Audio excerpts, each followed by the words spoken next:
The night Nora discovered she was pregnant, the entire family was overjoyed. After 8 long years of waiting, prayers, and tears, God had finally blessed her with the miracle they had all been hoping for. It was her first pregnancy, and the happiness in their home was unmatched. Everyone hugged her, her husband John couldn't stop smiling, and her heart was filled with hope and gratitude. Later that night, as Nora lay on her bed, she gently placed her hands on her tummy and whispered, "Thank you, God." Feeling a sense of peace, she slowly drifted to sleep. But her sleep was not peaceful for long. In her dream, she found herself lying on the cold floor of a restroom. Her legs were spread open, and she could see someone kneeling between them.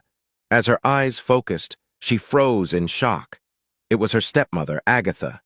Agatha's face looked calm but strangely determined as she pushed her hands deep into Nora's body, reaching for her womb. Nora screamed in pain, tears streaming down her face, begging Agatha to stop. But Agatha kept pulling out tiny babies from her womb, flushing them down the toilet one by one. The sound of the flushing echoed in her ears, filling her with dread. "No! Please stop!" Nora cried out in her dream.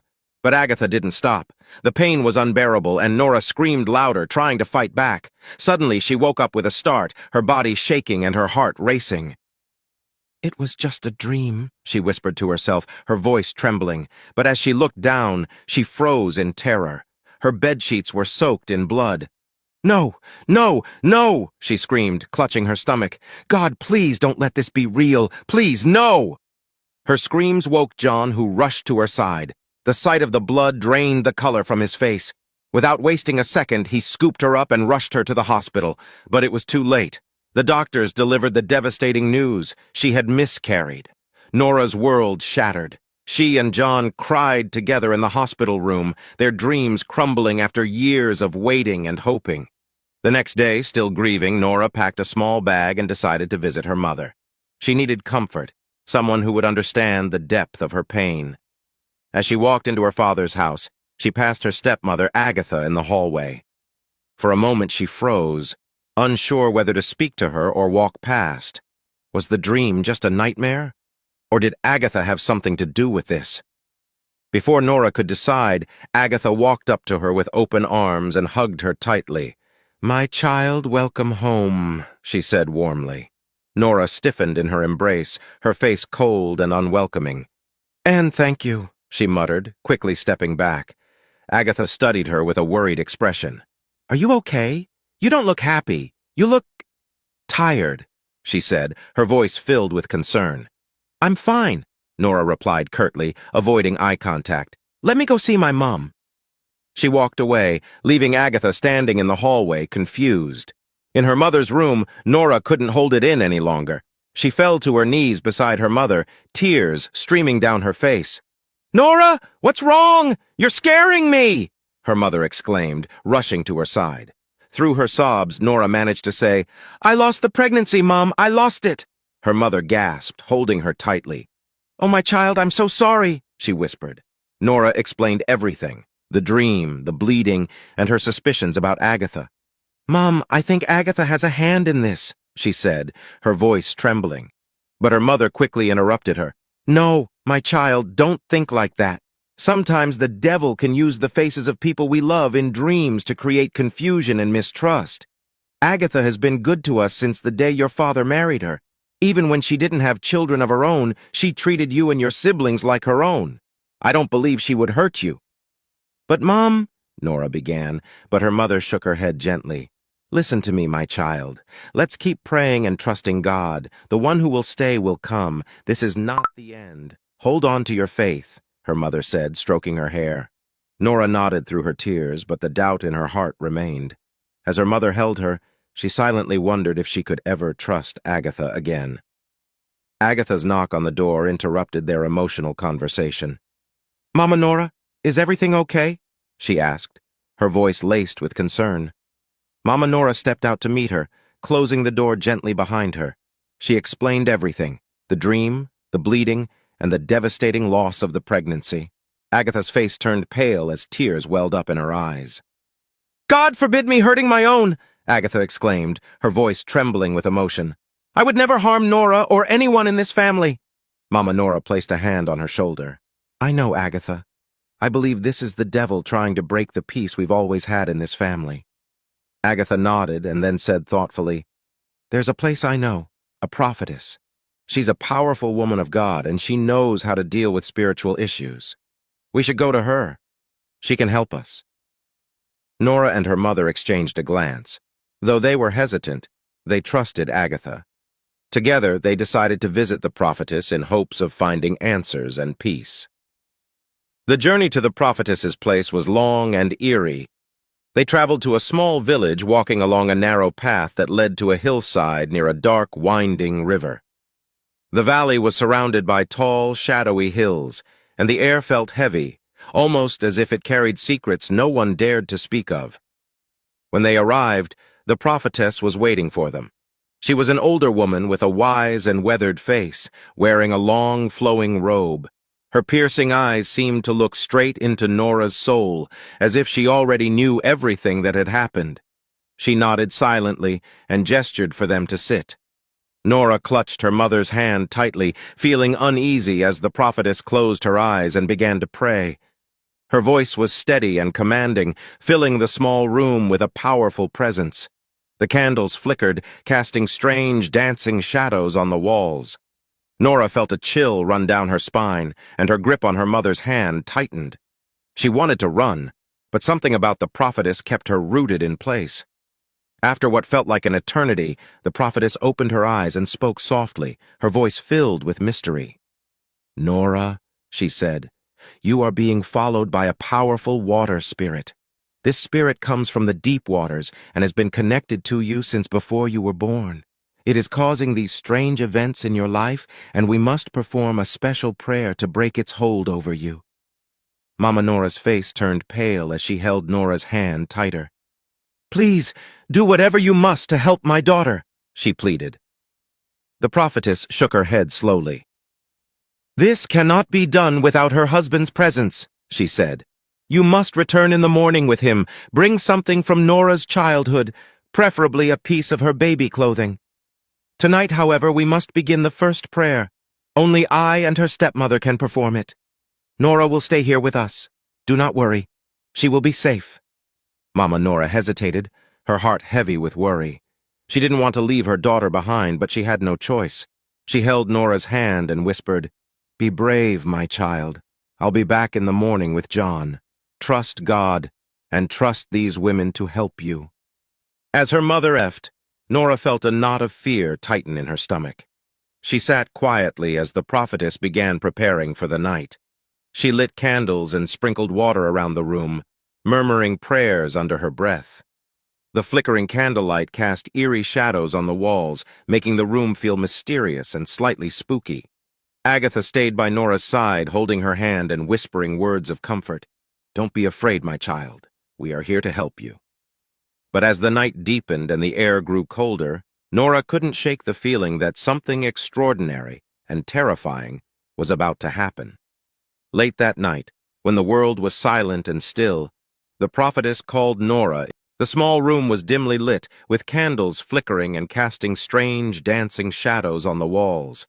The air felt heavy, as if the room held secrets too big for words. The only sound was the prophetess's soft yet commanding voice. Nora, come here, the prophetess said, her eyes gleaming in the candlelight. She handed Nora a long white cloth. Tie this around your chest and over your head. Nora held the cloth in her trembling hands, feeling its cool texture against her skin. Her heart raced as she tied it around herself, following the prophetess's instructions. She looked around the room, feeling nervous but also a small flicker of hope. Maybe this is it, she thought. Maybe this will end all my troubles. The prophetess began praying again, her voice rising and echoing off the walls. The words were strange and powerful, filling the room with an otherworldly energy. Nora closed her eyes and tried to focus, but her fear grew with every passing second. Then, an hour later, the prophetess brought out a thick rope. She walked toward Nora and began tying her hands together tightly. Nora's heart pounded in her chest. Why are you tying my hands? She asked, her voice shaking. Stay strong, child, the prophetess said, her tone calm but firm. This is the only way to drive the spirits away." The prophetess pulled out 3 large sticks and raised them high. With a loud crack, the first strike landed on Nora's back. Nora gasped in pain, tears springing to her eyes. "Why are you doing this?" she cried out. "Be strong," the prophetess repeated. "This pain will set you free. It's the only way to break the hold of the spirits." The beating continued, each strike sharper and heavier. Nora sobbed, her tears streaming down her face, but she didn't resist. She closed her eyes tightly, praying that this would be the end of her suffering.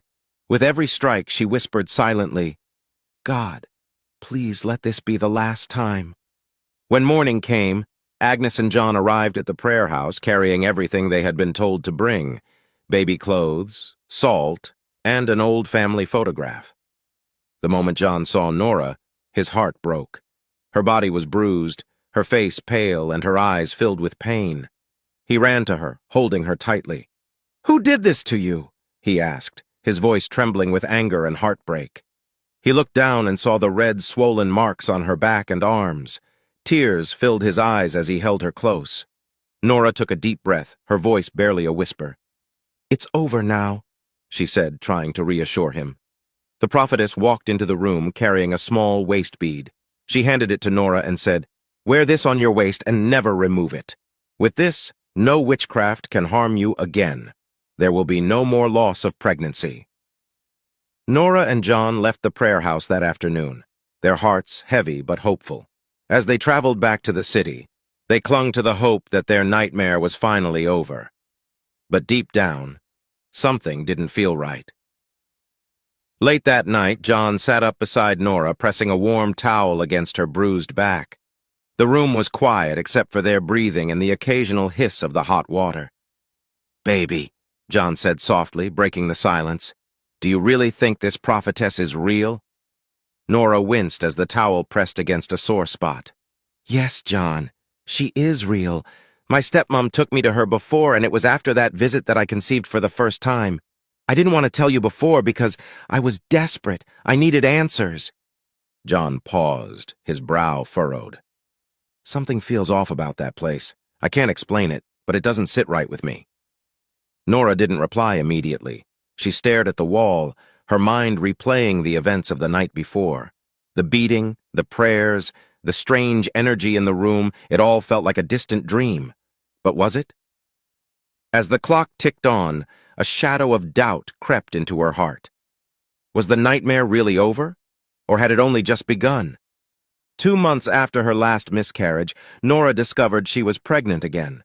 The joy was indescribable. She rushed to tell her husband John, with tears in her eyes.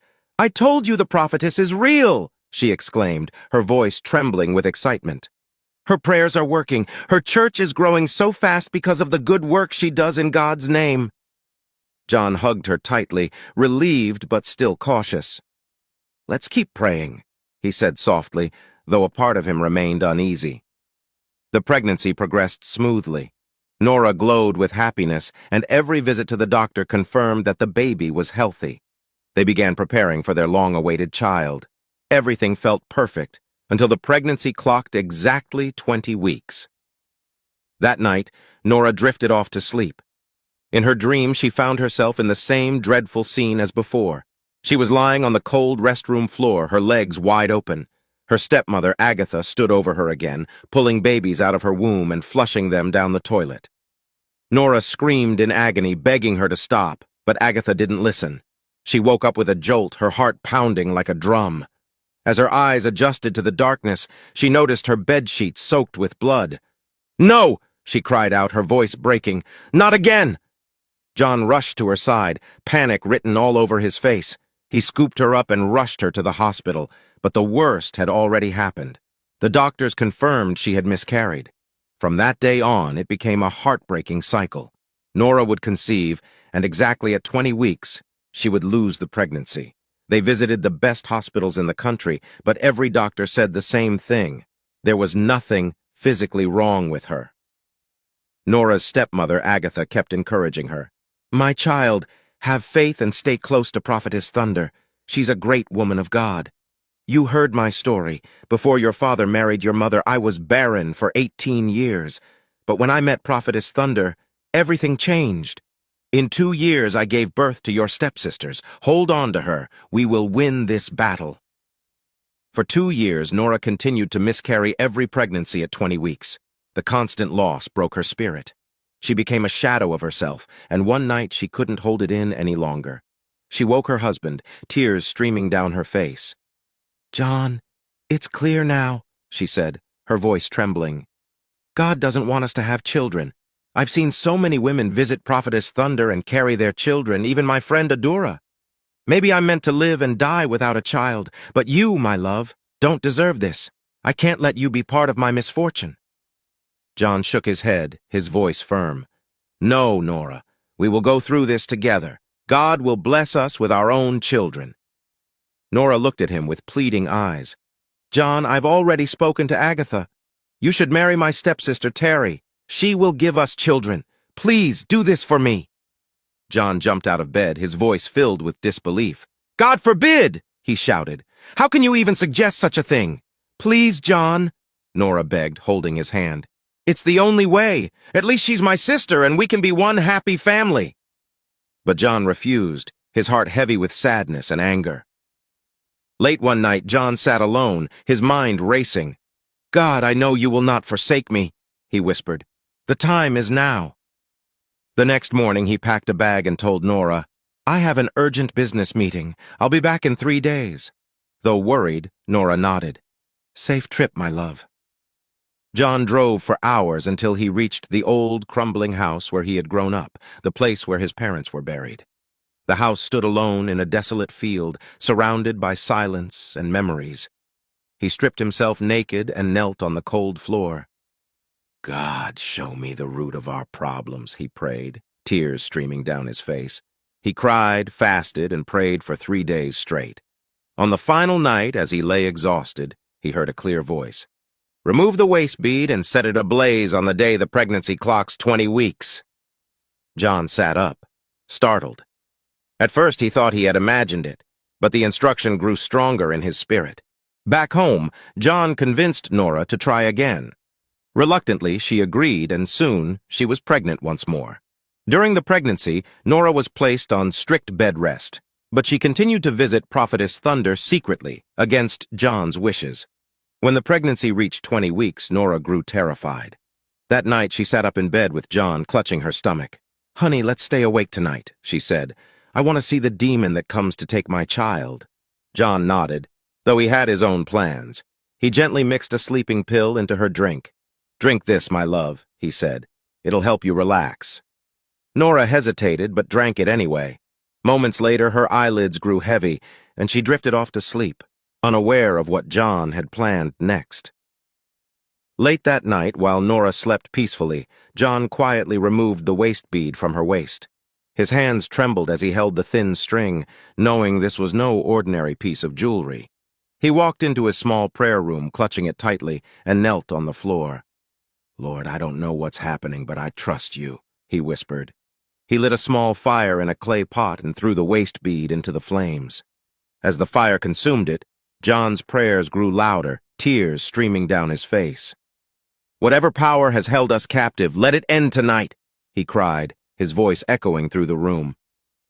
John stayed awake all night, his eyes fixed on his wife, who slept deeply, unaware of what was happening. Across town, in her small bedroom, Mrs. Agatha was jolted awake by the sharp ring of her phone. She fumbled in the dark and picked it up. "Leave everything you are doing and come to the church immediately," the voice on the other end shouted in panic. "What's wrong?" Agatha asked, her heart pounding. "There's a problem. Just come." Without hesitation, Agatha grabbed her purse and rushed to Prophetess Thunder's church. When she arrived, she found the prophetess pacing the room, her face pale and furious. Candles flickered around the dark room, casting eerie shadows on the walls. "I warned you!" Prophetess Thunder shouted the moment she saw Agatha. "I've been trying to invoke Nora, but it's not working." "What do you mean?" Agatha asked, her voice trembling. "She removed the waist bead," the prophetess snapped. Agatha gasped. "That's not possible! I made her promise never to take it off!" The two women stared at each other, fear gripping their hearts. The prophetess slammed her hands on the table, her voice filled with desperation. "Without the bead, I can't reach her. If we don't sacrifice her baby before 6 a.m., the spell will backfire. I will die, and you—" She pointed a trembling finger at Agatha. "You will confess everything or run mad!" Agatha shook her head, her knees wobbling. "I told you we should have left her alone. You insisted she get pregnant so you could use the babies for rituals to grow your church. Now look where it has gotten us." "This is not the time to pass blame," Prophetess Thunder screamed, her voice sharp with panic. "We need to act fast. If we don't, we are finished." They spent the next hour chanting and trying every spell they could think of, but nothing worked. Each passing minute felt like a noose tightening around their necks. By 4:15 a.m., their panic had reached its peak. Prophetess Thunder grabbed Agatha by the shoulders, her eyes wild. "The only option left is to bring her here before 6 a.m. "But how?" Agatha asked, her voice breaking. "It's the middle of the night. I can't just call her and ask her to come here now. She lives 35 minutes away. By the time she gets here, it will be too late." The prophetess slammed her fist on the table. "Then go to her. Whatever it takes, you must bring her here before sunrise. If you fail, I'll die, and you'll be left to face the consequences alone." Agatha hesitated for a moment, then picked up her phone and began dialing Nora's number. The line rang, but there was no answer. She tried again and again, but the number was switched off. "She's not picking up," Agatha stammered, her hands shaking. "Then get into the car and go to her house," Prophetess Thunder ordered. "There's no time to waste." Agatha nodded reluctantly. The prophetess's driver pulled up the car and Agatha climbed in. "Drive as fast as you can," she urged, her voice filled with desperation. As the car sped through the dark, empty streets, Agatha couldn't stop the tears from falling. "What have I gotten myself into?" she whispered to herself. The closer they got to Nora's house, the heavier her heart felt. Inside the house, John continued praying, his voice growing hoarse. Nora stirred slightly in her sleep but didn't wake. Unbeknownst to them, a storm was brewing outside, one that would change everything. The driver sped through the dark roads, pushing the car to its limits. The journey that should have taken 35 minutes was completed in 25, but for Mrs. Agatha, every second felt like an eternity.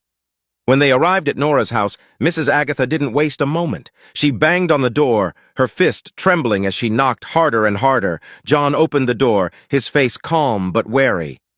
"My son-in-law," Mrs. Agatha began, her voice shaky, "the prophetess sent me. She said the evil spirit that takes the babies will be here soon. We need to take Nora to the church now to protect her." John stood silently for a moment, his expression unreadable. Then he finally spoke. "No, I'm here. I'll wait for that demon myself. Nora will not go anywhere." The tension in the air was thick. Mrs. Agatha's voice grew louder, her desperation showing. "John, why are you stopping her from being saved? Do you want this misfortune to continue, or is it because you are the one behind it all?" John's eyes narrowed, but before he could respond, their raised voices woke Nora from her sleep. She stepped outside, rubbing her eyes, confused by the commotion. "What's going on?" she asked, her voice soft but concerned. Mrs. Agatha rushed to her. "My child, thank God you're here. The prophetess says you must come to the church immediately. We need to protect your baby from the evil spirit that's been taking them. I've been begging your husband, but he refuses. Now I know he has a hand in all of this." Nora froze, her heart racing. She turned to John, her voice trembling. "John, why would you do such a thing? Why are you stopping me from protecting our child? Have we not suffered enough?" John's voice was firm but calm. "You are not going anywhere, Nora." But Nora was already slipping on her slippers, determined to leave. "I must go. I have to protect my child." John's voice boomed, his words cutting through the night. "If you step out of this house, this marriage is over." Nora stopped in her tracks, her breath hitching. Tears streamed down her face as she turned to face John. Her heart was torn between her husband, who had stood by her through years of heartbreak, and the safety of her unborn child. Mrs. Agatha, seeing the hesitation, whispered urgently, "Nora, you must think of your baby. Even if it means leaving John, you have to go." Nora stood still, speechless, as the seconds ticked by. Finally she spoke, her voice filled with sorrow. "If this is how you want it, John, then so be it. but I will do whatever it takes to protect my child." She walked toward the car, her steps heavy, and got in. Mrs. Agatha quickly followed, urging the driver to start the car, but just as they were about to drive off, Nora called out, "Stop the car!" The driver hit the brakes, and Nora stepped out. She walked slowly back toward John, her face streaked with tears. "I love you, John. You've stood by me through everything. I don't want to believe you could ever harm me or our children. I'll stay, but if anything happens to this baby, I will never forgive you." John's eyes filled with tears as he nodded silently. Mrs. Agatha ran after her. "Nora, no! You must come with me. It's almost time." Nora turned to her. "Big Mummy, go home. I'm staying here." A chill ran down Mrs. Agatha's spine. "No, no, no," she cried, desperation creeping into her voice. "You don't understand. You have to come with me." Her behavior made Nora pause. "Why does she want me to come so badly?" Nora thought to herself, suspicion growing in her mind. The clock struck 5:45 a.m.